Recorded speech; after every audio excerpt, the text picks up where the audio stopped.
Welcome to Daily Scripture Reading. I do not own the rights to this music. Be exalted, O God. The definition of exalt means to hold someone or something in very high regard, think or speak very highly of, means to raise to a higher rank or a position of greater power, means to make noble in character, to dignify. Can mean to elevate or by praise or an estimation, mean to glorify. To raise in rank, honor, power, character, and quality. I will read the King James Version of John chapter 13, verses 1 through 32.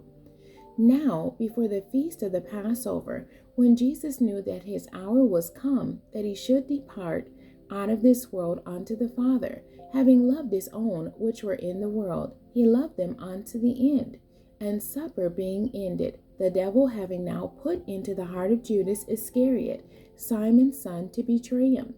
Jesus, knowing that the Father had given all things into his hands, and that he was come from God, and went to God, he riseth from supper, and laid aside his garments, and took a towel, and girded himself. After that, he poureth water into a basin, and began to wash the disciples' feet, and to wipe them with the towel wherewith he was girded.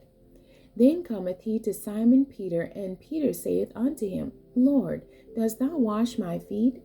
Jesus answered and said unto him, What I do thou knowest not now, but thou shalt know hereafter. Peter saith unto him, Thou shalt never wash my feet. Jesus answered him, If I wash thee not, thou hast no part with me.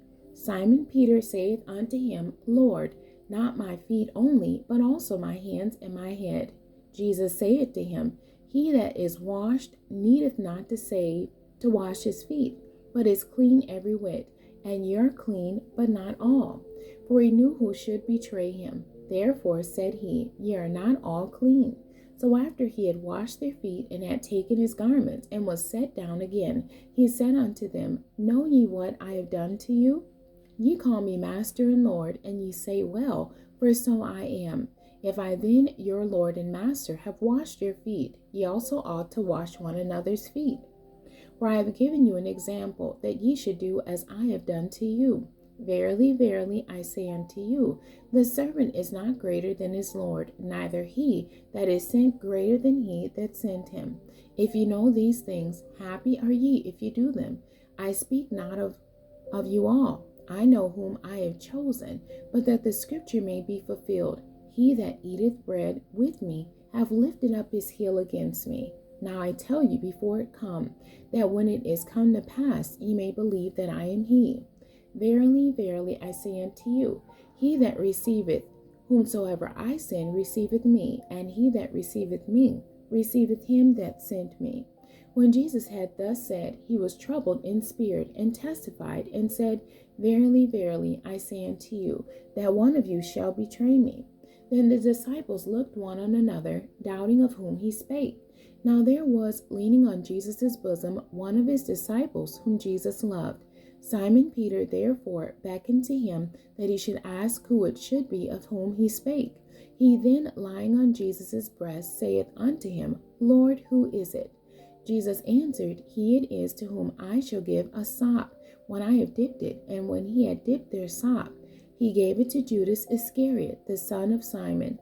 And after the sop, Satan entered into him. Then said Jesus unto him, That thou doest, do quickly. Now no man at the table knew for what intent he spake this unto him. For some of them thought, because Judas had the bag, that Jesus had said unto him, Buy those things that we have need of against the feast, or that he should give something to the poor. He then, having received the sop, went immediately out, and it was night. Therefore, when he was gone out, Jesus said, Now is the Son of Man glorified, and God is glorified in him. If God be glorified in him, God shall also glorify him in himself, and shall straightway glorify him. The end. God bless you, and thank you for joining me today.